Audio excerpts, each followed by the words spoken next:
Good morning.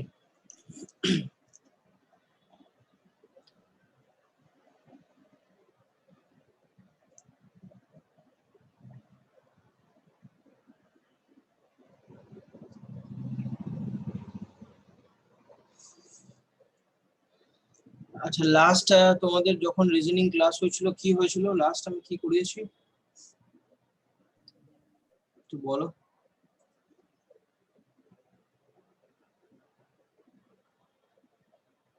क्या हुआ था रीजनिंग का लास्ट क्लास?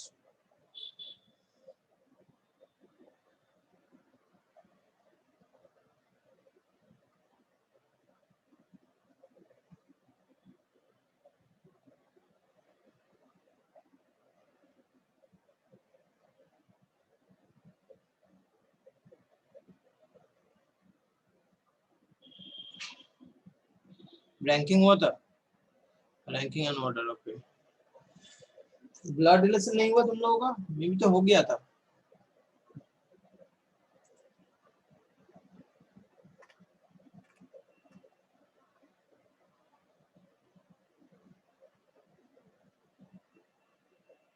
अच्छा, सीटिंग अरेंजमेंट हुआ था? नहीं सर, नहीं हुआ था सीटिंग अरेंजमेंट। अरेंजमेंट नहीं हुआ था। ओके,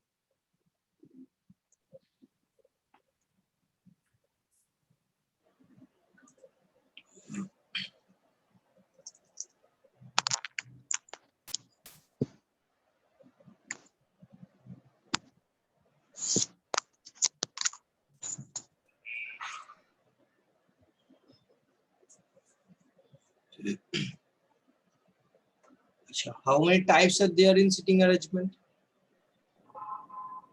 बोलो कितना टाइप्स का सिटिंग अरेंजमेंट होता है? Basically there are 3 types. एक सर्कुलर, रेक्टेंगुलर, 2 इज रो या लाइन,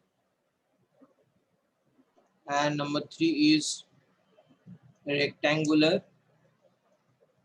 और square।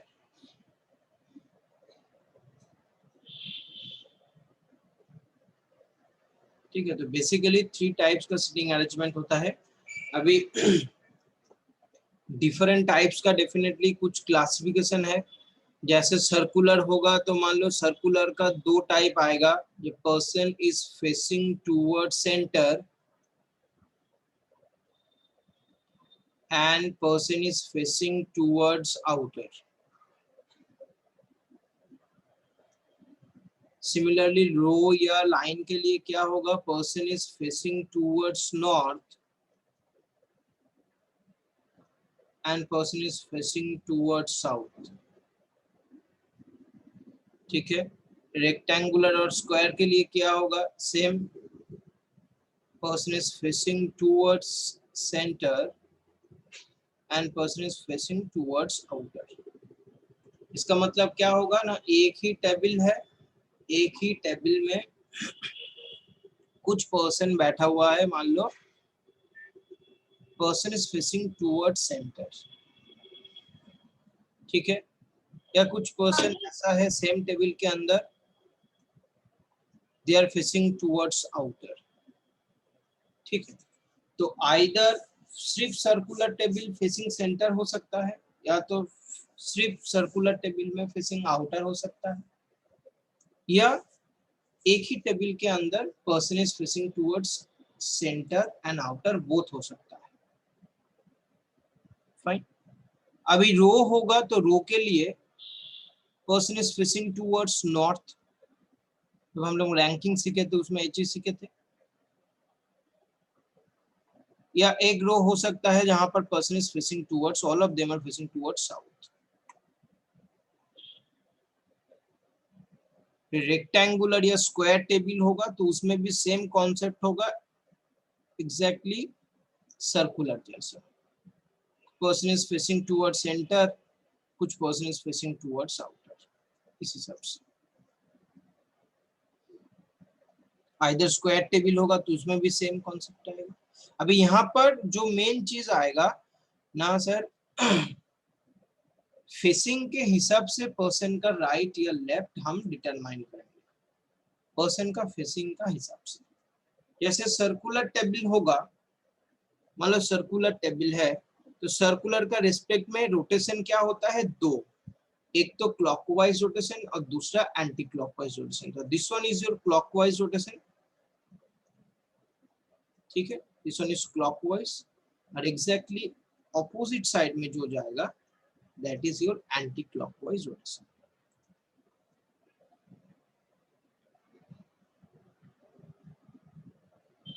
ठीक, तो when person is facing towards center,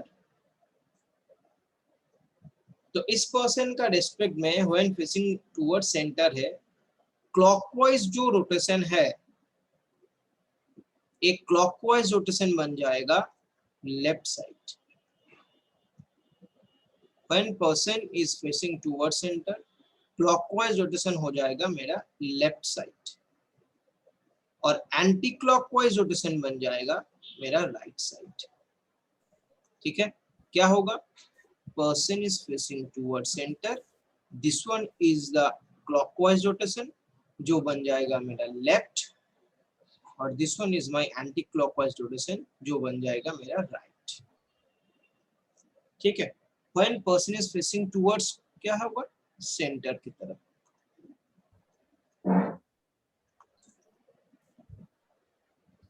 ठीक है, when person is facing towards outer होगा तो क्या होगा, when person is facing towards outer क्या होगा उसमें, ना एक circular table again, person is facing towards outer, बाहर की तरफ, बाहर की तरफ, तो रोटेशन तो इसमें भी सेम ही रहेगा, ए वाला क्लॉकवाइज और एग्जैक्टली इसका ऑपोजिट वाला एंटी क्लॉकवाइज। तो जो सर्कुलर में हमने देखा था clockwise is my left and anti clockwise is right, तो इन दैट केस एग्जैक्टली उसका रिवर्स होगा, clockwise rotation is right side and anti-clockwise rotation is left।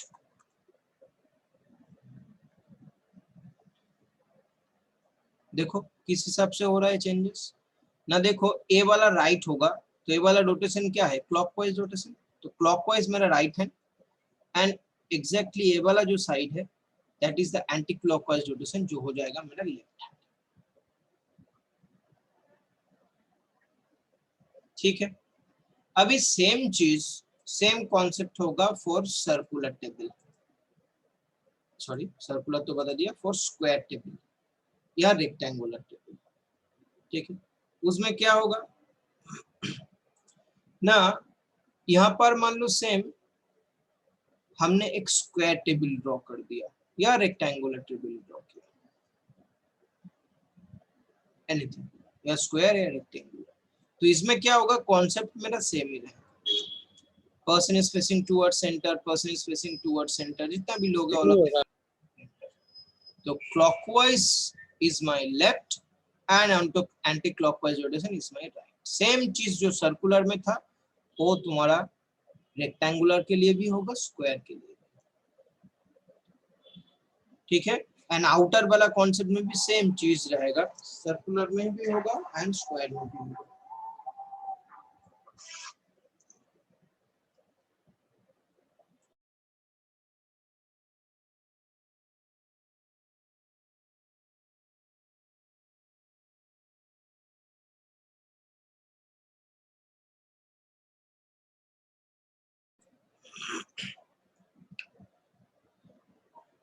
ठीक, तो same for square table when person is facing towards outer, yes rectangular table when person is facing towards outer, तो दोनों concept same, just एक चीज याद रखो, person when is person facing towards center, for circular square rectangular clockwise जो direction है वो मेरा लेफ्ट, एंटी क्लॉकवाइज जो है राइट।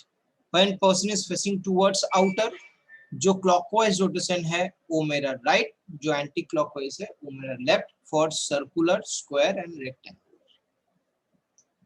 ठीक, फाइन। अभी रो के लिए क्या कॉन्सेप्ट आएगा, वो हम डिस्कस करते हैं। तो रो के लिए क्या होगा देखो ना, एक ही रो है, person all of them are facing towards north direction. तो इन दैट केस क्या हो जाएगा, ए वाला मेरा लेफ्ट हैंड हो जाएगा। जैसे यहाँ पर कोई पर्सन बैठा हुआ है, ए मान लो, बी, यहाँ पर सी, यहाँ पर एक्स, यहाँ पर वाई। तो एक्स वाई जो पोजीशन है, this one is called end, ठीक ना। तो ए वाला side this one is called left hand, और ए वाला part this one is called right hand. ये लेफ्ट राइट किसके ऊपर डिपेंड कर रहा है ना, पर्सन का facing, that means all of them are facing towards north.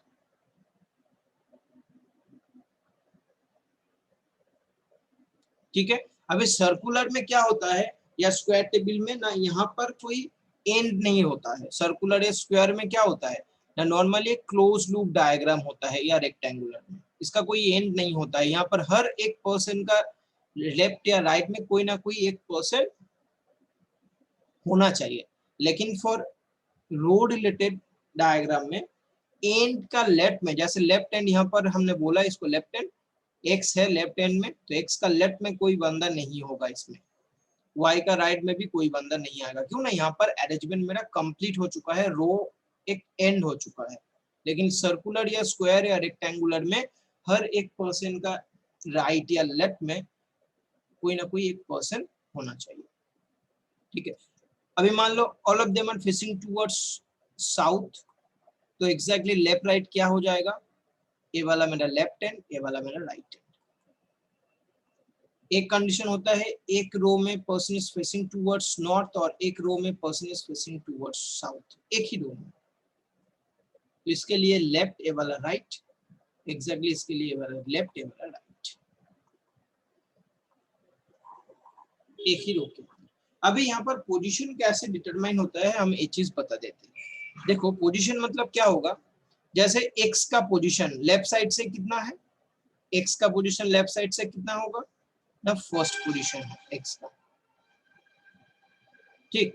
अभी what is the position of B with respect to X, what is the position of B with respect to X, क्या होगा ना, X का second right में B आएगा, second to the right of X. ठीक है। What is the position of B with respect to X ना, second to the right. लेकिन मान लो रो का रेस्पेक्ट में बी का पोजीशन पूछा गया, या हम बता दिया सी का पोजीशन, तो what is the position of C, किसका रेस्पेक्ट में, रो का रेस्पेक्ट में। तो रो का रेस्पेक्ट में सी कितना नंबर पोजीशन है ना, ए वाला फर्स्ट पोजीशन, ये सेकंड पोजीशन, ये थर्ड पोजीशन, ये फोर्थ पोजीशन। तो fourth from the left end, what is the position of C ना, fourth from the left end, और तुम राइट साइड से बताओगे तो second from the right hand. तो जस्ट एक चीज याद रखो, कोई भी पर्सन का रिस्पेक्ट में जब पोजीशन पूछा जाएगा तब उस पर्सन को छोड़ के हमको काउंट करना है। जैसे यहाँ पर एक्स का रिस्पेक्ट में बी का पोजीशन पूछा गया, तो हमने यहाँ पर एक्स को छोड़ के ए काउंट किया 1, बी को काउंट किया 2, इसीलिए यहाँ पर सेकंड लिखा। लेकिन जब ए वाला बी का पोजीशन रो का रेस्पेक्ट में फाइंड आउट होगा कि रो का रेस्पेक्ट में बी कितना नंबर पोजीशन है फ्रॉम लेफ्ट साइड, तब आंसर हो जाएगा third from the left and. तब कोई पर्सन को छोड़ना नहीं है, क्यों ना, रो का रेस्पेक्ट में पूछा गया। लेकिन कोई भी पर्सन का रेस्पेक्ट में जब पूछा जाएगा तब ऑलवेज क्या हो जाएगा ना, उस बंदे को छोड़ के हमको काउंट करना है। ठीक है। तो बेसिक ये चीज क्लियर हुआ। अभी हम कुछ इंपॉर्टेंट कंजंक्शन में जाएंगे, कंजंक्शन का यूज हम सीखेंगे। फाइन। तो यहाँ पर देखो हमने 4 कंजंक्शन लिखा। अभी ये 4 कंजंक्शन कैसे हम यूज करेंगे एक स्ट्रेट लाइन में, इसको पढ़ो, पढ़ के तुमको क्या करना है, एक स्ट्रेट लाइन में ये 4 अलग अलग डायग्राम बनाना पड़ेगा। ठीक है। 1 2 3 4, इसके लिए 4 अलग अलग डायग्राम बनाना है एक स्ट्रेट लाइन में। All of them is facing towards north side, हमने ये चीज बता दिया। चलो तुमको डायग्राम बनाना है एक लिनियर रो में, जो कंडीशन दिया इस कंडीशन को पढ़ के डायग्राम बनाना है। तो यहाँ पर क्यों हमने बोला ना, कुछ कंजंक्शन यहाँ पर हमने यूज किया, इसका क्या एक्चुअल डायग्राम में यूज होता है, ये चीज सीखेंगे। क्या है कंजंक्शन, देखो यहाँ पर दिखाई देगा तुमको एक एंड है, यहाँ पर दिखाई देगा हु है, यहाँ पर भी हु है, तो यहाँ पर कुछ कुछ जगह कॉमा है, तो हर एक सिचुएशन का मीनिंग अलग अलग है। ठीक है, तुम लोग एक बार पढ़ो, पढ़ के 4 डायग्राम बनाओ, हम कुछ टाइम दे रहे हैं सबको। 1 2 3 4 4 अलग अलग लाइन है, 4 के लिए 4 अलग अलग डायग्राम बनाना पड़ेगा। किस हिसाब से डायग्राम बनाना है, एक रो में डायग्राम बनाना है, all of them are facing towards north, सारे इंफॉर्मेशन दे दिया। ठीक है, चलो एक बार ट्राई करो।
बना ड्राइंग, अच्छा चलो।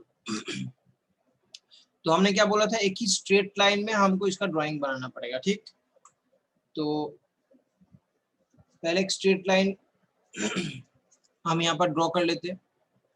तो स्ट्रेट लाइन में नॉर्थ फेसिंग है, दैट मीन्स ये वाला लेफ्ट हो जाएगा, ये वाला राइट हो जाएगा, नॉर्मल बस। अभी यहाँ पर देखो, हम डायग्राम स्टेटमेंट पढ़ते हैं। पहले क्या बोला, A is second to the right of B, A is second to the right of B, तो बी का राइट में सेकेंड पोजीशन में ए आएगा, तो हमने लिखा बी का राइट में सेकेंड पोजीशन में ए। इसके बाद कंजंक्शन क्या यूज हुआ, and third to the left of C. अभी देखो ए स्टेटमेंट जो दिया हुआ है third to the left of C, इसका कोई सब्जेक्ट है नहीं। ठीक, तो third to the left of C इसका मतलब क्या होगा, ना सब्जेक्ट कौन होगा ना ए, एंड किसको डिनोट कर रहा है, ना first person of your statement, that means A को। And is always denote first person of your statement. And का जगह यहाँ पर बट होगा, बट मतलब भी सेम मीनिंग होता है, but is also denote first person of your statement. ठीक है, तो A is third to the left of C, मतलब क्या होगा, सी जहां पर होगा उसका फर्स्ट सेकंड थर्ड लेफ्ट में ए आएगा। ठीक है, तो सी का लेफ्ट में थर्ड पोजीशन में ए। अभी यहाँ पर ऑलरेडी बी का राइट में third position, sorry second position में ए था, तो सी का लेफ्ट में ए है, तो ए का राइट में थर्ड पोजीशन में सी है, तो ए के बाद दो लोग छोड़ के तुम सी को यहाँ पर लिख दो। ठीक, तो पहला वाला का डायग्राम ऐसा बनेगा। जस्ट एक चीज याद रखो, एंड या बट एक कंजंक्शन यूज होगा तो इसमें ऑलवेज फर्स्ट पर्सन को डिनोट करेगा। नेक्स्ट नंबर 2 में आ जाओ, A is second to the right of B, same A वाला पार्ट, तो बी का सेकंड राइट में ए आएगा, लिख दिया। Who is third left of C, तो यहाँ पर जो हु है किसको डिनोट कर रहा है, second person, that means B को। ए वाला जो हु है बी को डिनोट कर रहा है। B is third to the left of C, तो सी का फर्स्ट सेकंड थर्ड लेफ्ट में आएगा बी, तो बी का राइट में दो लोग छोड़ के आ जाएगा कौन, सी, दैट मींस बी के बाद एक पर्सन छोड़ के ए का इमीडिएट राइट में आ गया सी। ठीक है, इसके बाद वाला पार्ट देखो, ए एक सेपरेटर या कॉमा दे दिया, second to the right of B again A comma, then again who is third left of C. तो बेसिकली यहाँ पर is second to the right of B, A वाला पार्ट का स्टेटमेंट कौन है, सब्जेक्ट इज ए, तो B का बाद ए छोड़ एक पर्सन छोड़ के ए को लिख दिया, सेम एज इट इज 1 2 जैसा था, सेम बी का बाद एक पर्सन छोड़ के ए। अभी यहाँ पर जो हु है एक इसको डिनोट कर रहा है ना, इन that case who is denote A, that means first person of your statement. क्यों ना, यहाँ पर ध्यान से देखोगे, जैसे ए के बाद एक कॉमा है यहाँ पर, और बी के बाद भी एक कॉमा यहाँ पर है, दैट मींस हु के आगे भी एक कॉमा है, ए के बाद भी एक कॉमा है, तो in that case who is denote first person of your statement, that is exceptional part. बाकी other case who is always denote second person, जो हमने प्रीवियस स्टेटमेंट में देखा था, लेकिन इन दैट केस जब फर्स्ट पर्सन के बाद भी एक कॉमा है एंड फर्स्ट स्टेटमेंट के बाद भी एक कॉमा है, दैट मींस हु का आगे, तो यहाँ पर क्या हो जाएगा ना, who is always denote second person of your statement. আচ্ছা স্যার, হ্যাঁ বলো স্যার। বলছি যে A second to the right of B এর পরে যদি কমা হতো, মানে এ এর পরে যদি কমা না হতো তাহলেও কি হতো, তাহলেও কি জিনিসটা সেম হতো? এর পরে কমা না হতো, হ্যাঁ সেটা তো এখানে দেওয়া আছে, দেখ। আচ্ছা আচ্ছা আচ্ছা, ঠিক আছে ঠিক আছে ঠিক আছে, হ্যাঁ। तो who is denote A, that means C का लेफ्ट में आ जाएगा फर्स्ट सेकंड थर्ड पोजीशन में ए। अब इसको हम ऐड कर देंगे तो ए के बाद दो पर्सन छोड़ के सी आएगा, तो एग्जैक्टली 1 जैसा ही डायग्राम मेरा बना 3 का, लेकिन 1 का लैंग्वेज डिफरेंट था, वहां पर एंड यूज किया था, 3 का लैंग्वेज डिफरेंट है, यहाँ पर हु उसके साथ कुछ कॉमा यूज हुआ है। ठीक है, तो that is your exceptional part, याद रखना इसको, इंपॉर्टेंट है पार्ट। नेक्स्ट देखो, ए के बाद हमने कॉमा यहाँ पर यूज नहीं किया, A is second to the right of B, तो बी के बाद एक पर्सन छोड़ के ए। ठीक, इसके बाद है who is third left of C, तो ए वाला हु किसको डिनोट करेगा, सेम बी को डिनोट करेगा, इसमें कोई चेंजेस नहीं होगा। ठीक है, तो नंबर 2 में देखो यहाँ पर कोई कॉमा नहीं था, डायरेक्ट था, तो इसका मतलब, और यहाँ पर एक कॉमा है, इसका मतलब दोनों का सेम है। जस्ट चेंजेस कब होगा, फर्स्ट पर्सन के बाद जब एक कॉमा यूज हो जाएगा तब ये चीज चेंज हो जाएगा। ठीक है, तो बी के बाद एक पर्सन छोड़ के A, then who is third left of C, मतलब क्या हो जाएगा, सी का फर्स्ट सेकंड थर्ड लेफ्ट में आएगा बी, तो बी के बाद दो लोग छोड़ के सी को हमने यहाँ डाल दिया। तो एग्जैक्टली 2 और 4 का डायग्राम सेम है, जस्ट सर बोल रहे सेकंड वाले में तो बी के बाद कोई कॉमा नहीं है, सो हु तो बी को ही मतलब डिनोट कर रहा है ना। हाँ हाँ हाँ डेफिनेट, लेकिन फोर्थ वाले में तो सर कॉमा है, तो पॉज हो गया ना, तो फिर वो हु भी बी को ही डिनोट कर रहा है। हाँ यही तो बात है, यहाँ पर कॉमा है या नहीं है, दोनों केस में बी को ही डिनोट करेगा। सिर्फ एक्सेप्शन जो पार्ट में आ रहा है वो जगह है तुम्हारा जब फर्स्ट पर्सन के बाद एक कॉमा आ रहा है। ओके सर, ठीक है, तो ये 4 2 3 4 तो तीनों अलग अलग लाइन है। हमने कहां पर क्या लिखा है, चीज तुम लोग कॉपी में लिखा था डेफिनेटली। तो कंपेयर करके देखो जो क्या कहां पर कौन सा डायग्राम कैसा हो रहा है, बस ये चीज।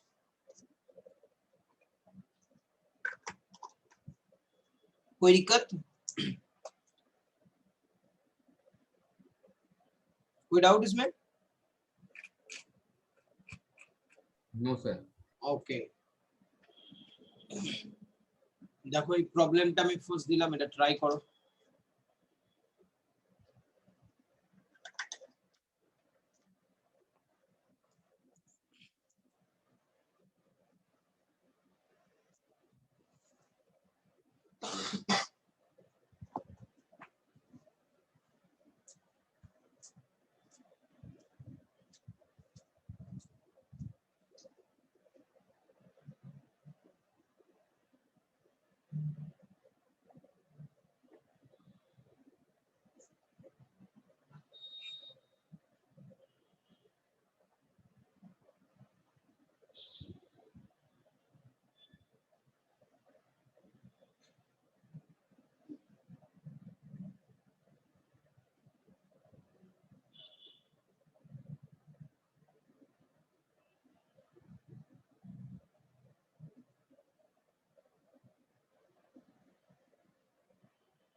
सर हो गया।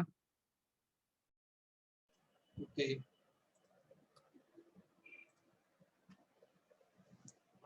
इसको सॉल्व करते हैं फिर। क्या दिया था ना, 6 friends ABCDEF are sitting in a circular table for playing cards, not necessarily in the same order. Fine. If who is sitting exactly opposite of A, तो 6 friends बोला हमको, तो स्टार्टिंग में ही हम एक सर्कुलर टेबल बना लेंगे, यहाँ पर 6 लोगों को बैलेंस वे में लिख देंगे, दैट मींस एक पर्सन का ऑपोजिट में कोई एक पर्सन डेफिनेटली आएगा. This table is called balance table. ठीक. F who is sitting exactly opposite of A, तो A को हमने यहाँ पर स्टार्टिंग लिखा, कोई भी जगह तुम लिख सकते हो, इसके एग्जैक्टली ऑपोजिट में F आएगा, लिखा. Comma is to the immediate right of B, तो यहाँ पर सब्जेक्ट कौन है ना, F. F is to the immediate right of B, that means B का immediate right में आएगा F, तो F का immediate left में आ जाएगा B. D is between A and B, D is between A and B, is exactly opposite of C, is exactly opposite of C. अभी एक ही person बचा हुआ है, उसके लिए एक ही जगह खाली है, तो वो कौन है ना, E है, तो यहाँ पर हम E को डाल देंगे, इसके लिए कोई कंडीशन दरकार नहीं पड़ेगा. तो अरेंजमेंट मेरा कंप्लीट हो चुका है, सारे कंडीशन सेटिस्फाई हो चुका है. अभी क्वेश्चन में आ जाओ. A is sitting between which of the following pairs of person? D and E. Option number 1. 4 of the following pairs alike in a certain way on the basis of sitting position and so form a group. Which is the one that doesn't belong to the group? That means यहाँ पर क्या बोला ना, 4 जो pair तुमको दिखाई दे रहा है A D B C, ऐसा करके 5 ऑप्शंस में पेयर दिया हुआ है, इनमें से कोई 4 पेयर एक ग्रुप में बिलोंग करता है, इनमें से कोई एक अलग है. किसके हिसाब से ना, सिटिंग पोजीशन के हिसाब से. अभी देखो A और D back both are immediate neighbour. B and C, B और C के बीच में एक लोगों का गैप है. B and F both are immediate neighbour. C and E both are immediate neighbour. A and E both are immediate neighbour. तो सिर्फ B and C के बीच में एक पर्सन है, बाकी केस में ऑप्शन नंबर 1, 4, 5 एंड 3 में both are immediate pair, neighbor वाला pair. Who is sitting opposite to B? B का exactly opposite में कौन है ना, E. तो in that case answer is option number 3. ठीक है, कोई डाउट इसमें 11 to 12 and 13 में? चलो नेक्स्ट बनाओ.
हो रहा है तो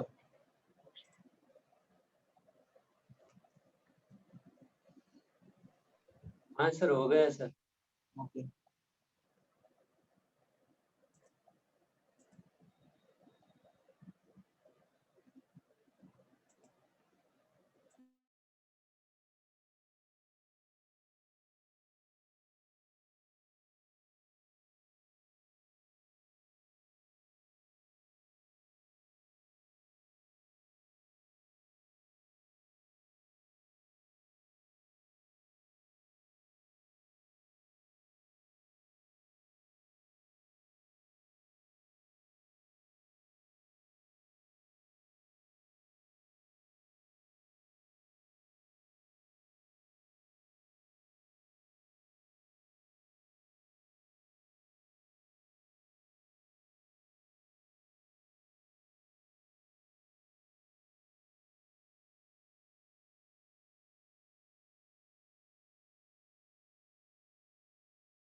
अच्छा चलो सॉल्व कर देते इसको। सबका बना तो आया ना?